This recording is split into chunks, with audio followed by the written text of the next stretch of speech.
Você sabia que Bell é um mulherengo desde sempre? Você pode não saber disso se só viu o anime, mas o Bell é realmente um mulherengo. A light novel começa com Bell nos apresentando a masmorra, onde habitam vários monstros hediondos, e ele junto com outros aventureiros se aventuram nela em busca de fama e fortuna arriscando suas vidas. Mas para Bell, o desejo dentro da masmorra era apenas um. Ali, enquanto lutava contra monstros, Bell teria um encontro com uma garota sendo atacada, e no momento certo, após gritos e desespero, ele a salvaria, derrotando o monstro e apareceria como um glorioso herói para a garota, despertando o coração dela e a conquistando imediatamente. Sim, a obra começa com Bell nos dizendo que ele quer pegar garotas dentro da dungeon. Não é à toa que esse é o título da série. A série se chama É Errado Pegar Garotas Dentro de uma Dungeon, porque o Bell queria fazer isso, ele queria pegar garotas dentro da dungeon. Além disso, ele tinha planos de forjar laços com pessoas que trabalham em lojas, dessa forma conhecendo novas pessoas. Ele queria proteger elfas de aventureiros selvagens, sendo o bom mocinho que protegeu elas. Ele queria ajudar amazonas quando elas precisassem, formando um grupo e partindo para a batalha. Ele queria chegar perto de uma garota e deixar as outras com ciúmes, mas no final a verdade é que ele foi perseguido por um minotauro e acabou se encontrando com Ais. Porém sim, Bell sempre teve em mente garotas ao ir para o horário, pegar garotas, conhecer garotas e fazer garotas sentirem ciúmes dele. Então Bell não é tão frouxo quanto muitos dizem por aí, é apenas que o anime não te mostrou isso. Em Danmachi, muito conteúdo é cortado do anime, vocês não têm noção de quanta coisa nunca chegou a aparecer no anime, mas é claro que eu venho falar isso pra vocês. Afinal, eu amo essa série maravilhosa do fundo do meu coração e me comprometo a fazer os melhores vídeos que eu posso para quem me assiste, então não perde tempo e se junte à comunidade Grid para receber o melhor do mundo otaku.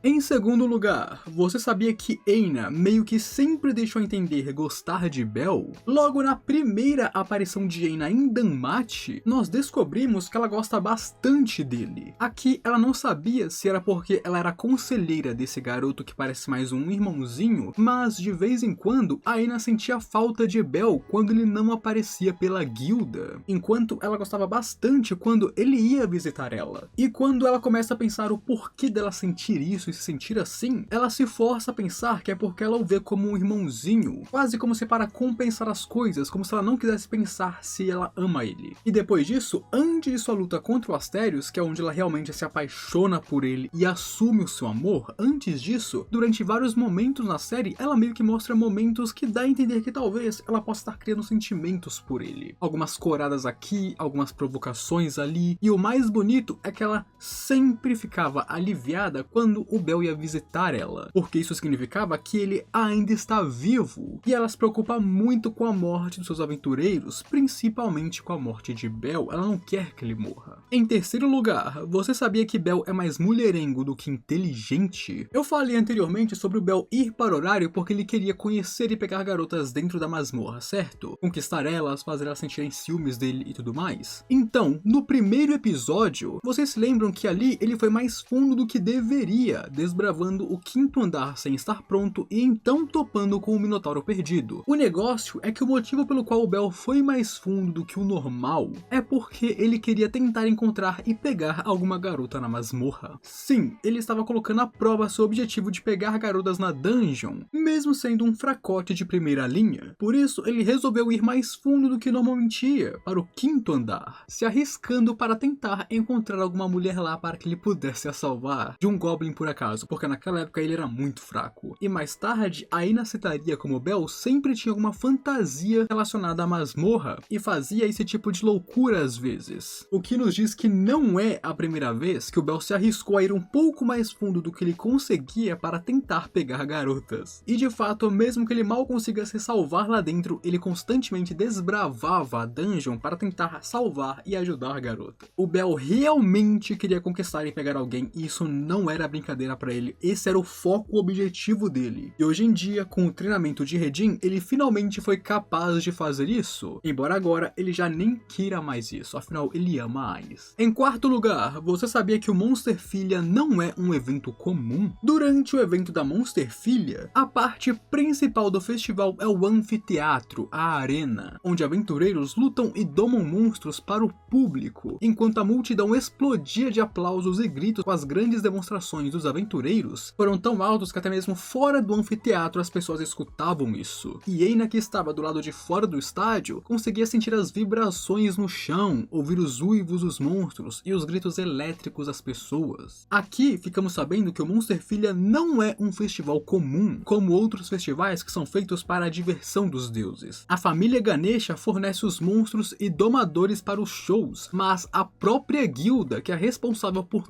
todo o resto. E isso não é normal. Basicamente, esse é um evento que é patrocinado e feito pela guilda e não por deuses. Porém, é claro, ela ainda não ia questionar isso, afinal não é o seu trabalho. Mas ela ainda se perguntava por que esse evento existia em primeiro lugar. Mesmo que o evento fosse aprovado, ela não aprovava isso. Ela não se sentia confortável com ele. Mesmo que não houvesse risco para a cidade, os monstros eram trazidos direto do calabouço. E os monstros são feras assustadoras para as pessoas comuns. Se fosse por ela, ela teria se oposto completamente a tal festival. Segundo Eina, se a guilda realmente estivesse preocupada com a segurança e a administração da cidade, eles deveriam fazer mais precauções para conter os monstros e não tirar eles da masmorra. Em quinto lugar, você sabia que Estia nunca se encontrou com Sheer antes do volume 16 da Light Novel? Agora, na quinta temporada, a Estia falou que nunca havia se encontrado com Sheer antes. E isso é verdade. Nós tivemos um breve contato entre elas durante o volume 1, mais ou menos ali no capítulo 6, que acontece justamente no arco da Monsterfilia. Se vocês lembrarem bem, Estia desmaiou de exaustão após Bell derrotar o Silverback, e então ele a levou para o Benevolent Mistress, e nós teríamos Sheer cuidando de Estia, para Bell, que também estava cansado e muito ansioso. Porém aqui, a Estia estava inconsciente, então ela não chegou a ver Sheer ou conhecer ela. E depois disso, nós nunca mais tivemos nenhum contato entre as duas garotas. Todas as poucas vezes que Estia foi no Benevolent Mistress, Sheer nunca estava lá, e você pode conferir isso voltando no anime ou na Light Novel. E outra coisa que a Estia diz afirma ainda mais isso. Ela uma certa vez decidiu espiar Sheer para saber quem era essa garçonete de quem Bell falava tanto, mas ela não encontrou nem mesmo um fio de cabelo da garota, quase como se Sheer estivesse fugindo de Estia. Obviamente, existe um motivo para o qual elas nunca se encontraram antes e não cabe a mim falar agora, afinal isso é spoiler, mas de fato, até agora elas nunca se encontraram. Em sexto lugar, você sabia que foi a Hefesto quem fez o Elf parar de odiar tanto suas espadas mágicas? Como sabemos, o Elf, por causa de seu grande passado, odeia profundamente as espadas mágicas. Mesmo que ele tenha o dom para fazer as melhores espadas do mundo, quando o assunto são espadas mágicas, ele se recusava veementemente a fazer elas. Ele queria fazer espadas de verdade, sem se apoiar nesse tipo de magia. Mas com o tempo, foi Hefesto quem convenceu o Elf a não desperdiçar completamente o seu presente, que ele não deveria odiar a sua herança. E isso acabou resultando no ferreiro se acalmando um pouco. E foi depois da batalha contra o Golias Negro, que apareceu em Rivira no 18º andar, que o ressentimento de Elf pelas espadas mágicas realmente abaixaram muito, quase chegando a cessarem. E então, após isso, ele começaria a criar espadas mágicas mais frequentemente, como nós vemos no anime, com ele sempre criando uma ou duas para emergências. Embora, é claro, ele ainda se recuse veementemente a fazer elas para pessoas de fora da sua família. Em sétimo lugar, você sabia que a Tiona é praticamente um Bell versão feminina? A Tiona é alguém muito energética que cuida dos outros, além de ser amigável com qualquer pessoa que converse com ela. Mesmo que ela não seja das mais inteligentes, o que ela admite, ela é muito cuidadosa em momentos certos, principalmente em lutas, sendo uma lutadora nata. Ela também é muito flexível, tendo sido uma das poucas pessoas que duvidaram se lutar contra os Xenos era certo ou não, porque ela viu o quanto que eles se protegiam, cuidavam uns dos outros e como Vini protegeu crianças humanas da destruição durante a guerra. Então ela mostrou ser mente aberta o bastante para questionar se era certo ou não lutar contra eles. Além disso, ela adora as histórias de heróis, tendo um grande conhecimento sobre heróis, quase chegando no nível do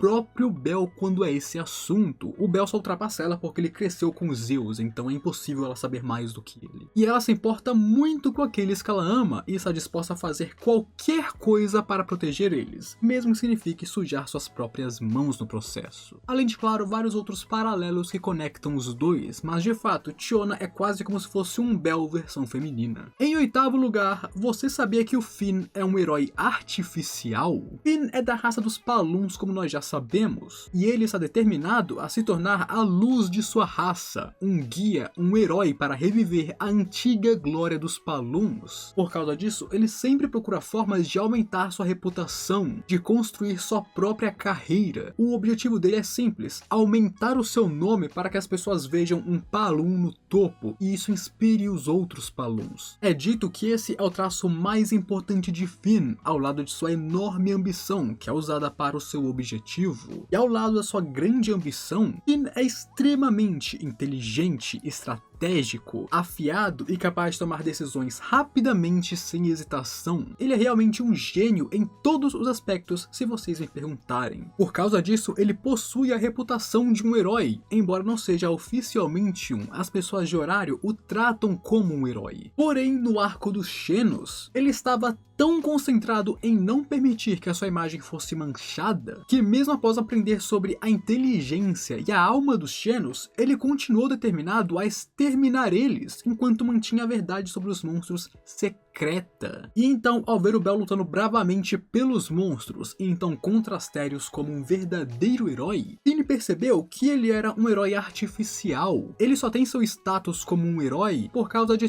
todos os movimentos calculados e estratégicos que ele fez para chegar até ali, mas ele nunca agiu como um verdadeiro herói. Muito pelo contrário, em muitos momentos, ele não age como herói como um todo, ele age como um vilão. E por causa disso, ele passou a respeitar Bell verdadeiramente como um herói. Em nono lugar, você sabia que a Asfi é uma princesa? Ou pelo menos, era uma? Asfi era a princesa de uma nação que se situava em uma ilha, até que Hermes foi e pegou ela de lá, a transformando então em uma aventureira. Depois disso, ela se torna a vice-capitã de sua família, e mais tarde, especificamente 7 anos atrás da história principal, ela se torna a capitã da família Hermes, quando a antiga capitã acabou morrendo durante os confrontos contra Évolos, quando ela ainda estava ativa. E provavelmente, por ter sido uma princesa no passado, podemos explicar o porquê de Asfi ser uma pessoa tão séria e trabalhadora como ela é, o que o próprio Elf comenta também, dizendo que ela provavelmente era a realeza de algum lugar por conta da maneira como ela se portava. E embora seja estranho pensar que Hermes tirou uma princesa de seu próprio país, isso é muito comum no mundo de Danmachi, amigo. Nesse mundo existem até mesmo deuses que controlam países como se fossem reis, então ver deuses tirando princesas e pessoas da família real de suas reais famílias para se tornar aventureiros é uma coisa muito normal de acontecer. Em 10º lugar, você sabia que a família Ganesha é basicamente a família mais influente de Horário? Obviamente, Loki e Freya são as mais poderosas, e também temos famílias muito conhecidas e importantes como a de Ansect, como Hephaestus, como Goibniu e outros. Mas a família Ganesha é especial mesmo dentre delas. Ganesha é um grande aliado de Uranus e assim apoia ativamente a guilda em várias de suas atividades. Um grande exemplo é a segurança pública de Horário, que é feita basicamente pela família Ganesha. Eles servem como guardas nos portões, como polícia na cidade, como guardas de segurança e outras várias coisas. É basicamente a família Ganesha quem controla a segurança pública da cidade. E isso é meio que uma coisa pública, não é como se eles fossem obrigados a fazer isso. Eles fazem porque Ganesha é muito aliado à guilda. Além disso, Ganesha é uma das poucas pessoas a quem Uranus confiou bastante para falar sobre os Xenos sobre. E por isso que eles juntos criaram um Monster Filha, para tentar fazer as pessoas da cidade se acostumarem com os monstros, sabendo que um dia os Xenos iriam vir para a superfície também. E embora a família compra grande parte da força militar de Horário, como segurança, polícia e essas paradas, eles são uma família de domadores. Tipo, nem todos os membros são domadores, mas é da família Ganesha que vem os maiores e melhores domadores, além de ter vários domadores mesmo. E agora, nesse vídeo, você pode conferir mais coisas sobre Danmachi que o anime cortou. Então não sai do canal e continue assistindo, que eu sei que você vai gostar. Agora, eu fui.